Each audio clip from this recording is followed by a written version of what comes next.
Fazıl müəllim, az əvvəl bir məsələni xatırlatdınız. Peyğəmbərliyimizin 13 illik bir Məkkə dövrü var. Bəli, Gələn ayələr, əmrlər də o dövrün reallığına görə gəlirdi. bəli, Daha sonra Mədinəyə hicrətdə artıq bir müəssisələşmə getdi, dövlət meydana gəldi, dövlət başçılığı, peyğəmbərliklə bərabər bir dövlət başçılığı vəzifəsi ortaya çıxdı. Və iqtisadi münasibətlər, bir dövlətin sərhədləri çəkildi və iqtisadi münasibətlər də buna görə tənzimləndi və görürük ki, gələn ayələr də siyasi deyə biləcəyimiz, dövlətlər arası hüququ, beynəlxalq hüququ tənzimləyən ayələr və eyni zamanda iqtisadiyyatla əlaqəli ayələr gəldi. Bəli. Yəni İslamın bir iqtisadi sistemi vardır. Və bu iqtisadi sistemin içində ticarət kəlməsi, əslində elə verilişimizin də mövzusu ticarət əxlaqıdır. Ticarət kəlməsi keçir. Və bunun da içində halal və tayyib deyə Quran-ı Kərimin adlandırmaları var. Halal ticarət deyə bir anlayışımız var. Tayyib dediğimiz, tayyibət də dediyimiz təmiz, halal və təmiz. Halal ticarət dediyimiz zaman nə nəzərdə tutulur? Yəni siz İslamı da dərindən bilən bir ziyalımızsınız. Yəni halal ticarət, halal iqtisadi münasibətlərdə əsas hansı prinsiplər mövcuddur? Məncə burada bizim Quran nöqteyi nəzərindən məsələyə baxışımızda orada nəzərdə tutulan mənbədən birinci söhbət gedir. Bəli. Ticarətin predmeti nədirsə, onun birinci halallığından söhbət gedir. Malın, mülkün və başqa predmetlərin.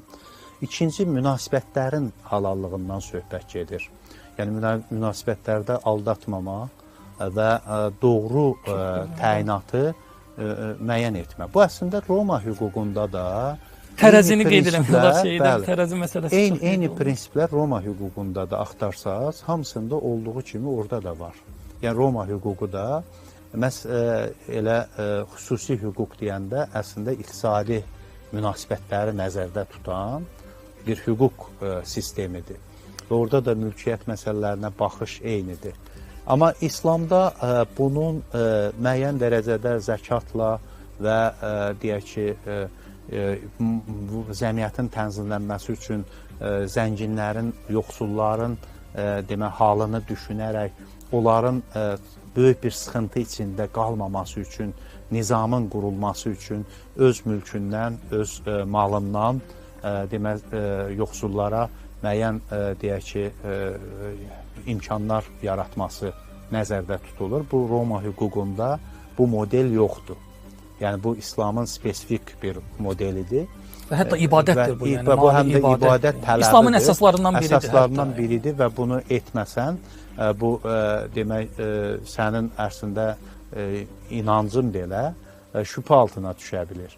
Və bu prinsipləri də həm də burada kardan deyək verilən yox, maldan verilmə məsələsi əsas götürülür. Çünki sənin mülkünün həm də ədalətli formada həm özünün istifadəsi üçün, çünki sən kiməsə nəsə vermək üçün gərək o malı da qazanc gətirə biləcək bir səviyyədə istifadə eləyəsən. Yəni, onu hansısa bir ölü bir kapitala, ölü bir sərmayə çevirməyəsən. Çünki sən ona maraqlı olacaqsan ki, gəlirin də artsın və insanlara da bundan bir dəstək verə biləsən. Bütövlükdə bu təkcə müsəlmanlar arası münasibətləri həm də tənzimləmir. İstənilən şəxsə olan münasibətdə, başqa dindən olan, insanlara olan münasibətdə halallığın qorunması məsələsi, dürüstlüyün qorunması məsələsi. Əslində, halallıq birinci növbədə malın təmizliyi ilə yanaşı insanın təmizliyidir. Halallığın həm maddi tərəfi var, həm ruhani tərəfi. Maddi tərəfi malla, mülklə bağlıdır.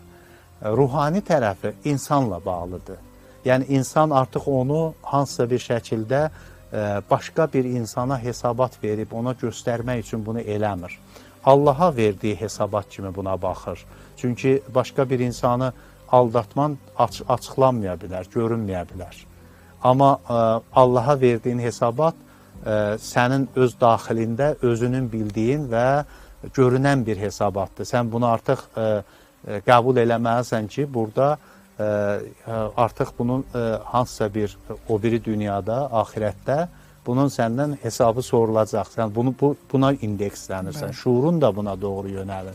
Ona görə də ticarət əxlaqı həm də müsəlman üçün Peyğəmbərin həyatı ilə bağlı bir əxlaqdır.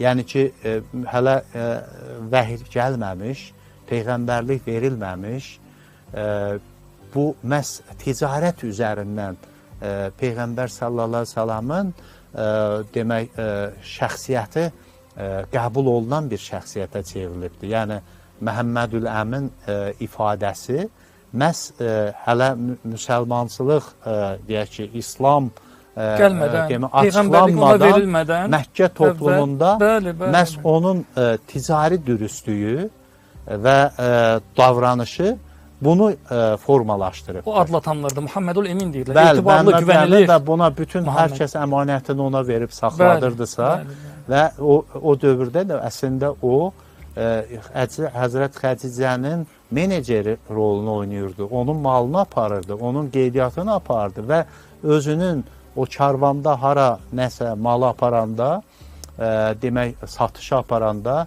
həm demək ticarət ünsiyyəti var idi, iqtisadi münasibətlər sisteminə girirdi, həm də öz tabeliyində olan işçilərin haqqını dürüstcəsinə qoruma sorumluluğu daşıyırdı, məsuliyyət daşıyırdı. Və belə bir vəziyyətdə iki sferada olan insanların etibarını qazanmaq məhz Peyğəmbərə nəsib olduğuna görə bu artıq İslam gəldikdən sonra, vəhy gəldikdən sonra bu mesaj Məkkə toplumuna veriləndə onun dinini belə, dini mesajını qəbul eləməyən insanlar onun ticarət əxlaqını və davranış əxlaqını kölgədə qoymurdular, kölgə altına salmırdılar, şübhələ yanaşmırdılar. Onu qəbul edirdilər, amma gətirdiyi mesajı Allahın bir mesajı olduğunu görmək istəmirdilər. Yəni ilkin müşriklərin bol olduğu cəmiyyətdə, onun çevrəsindən kənarda bunu görmək istəmirdilər. Amma onun heç vaxt ticarət əxlaqına və insan münasibətlərində davranışına heç kəs şübhə ilə yanaşmırdı. Önəmli olan budur. Müsəlman, hər bir müsəlman üçün də birinci şərt budur.